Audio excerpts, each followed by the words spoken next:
با سلام خدمت شما دوستان نازنینم. باز هم خدمتتان رسیدیم با یکی از درس‌های انگلیسی.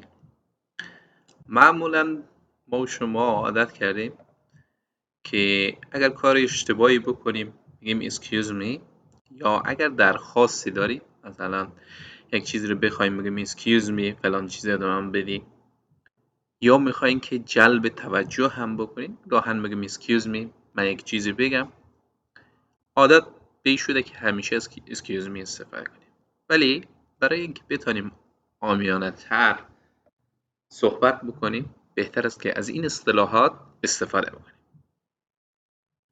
pardon me ببخشید، یا جلب توجه برای بخشیدن یا جلب توجه.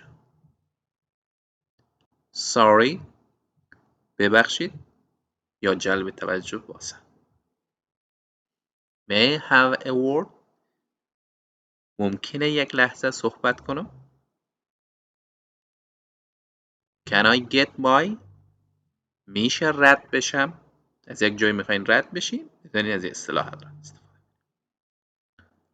would you mind ممکنه درخواستی است. excuse me for a moment ببخشید یک لحظه.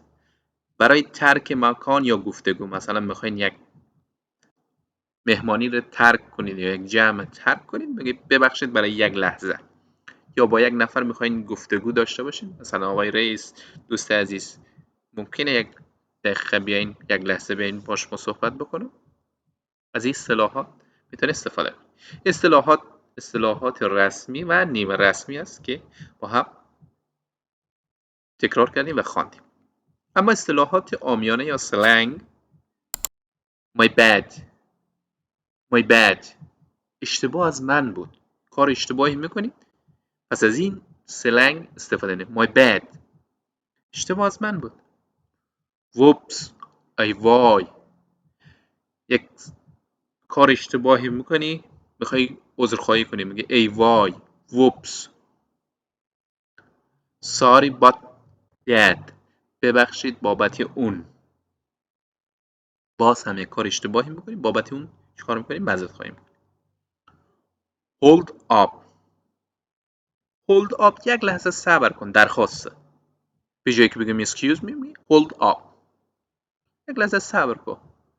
yo hey صدا میکنی یک لحظه جلب توجه میکنی. پس اینا شد اصطلاحات عامیانه.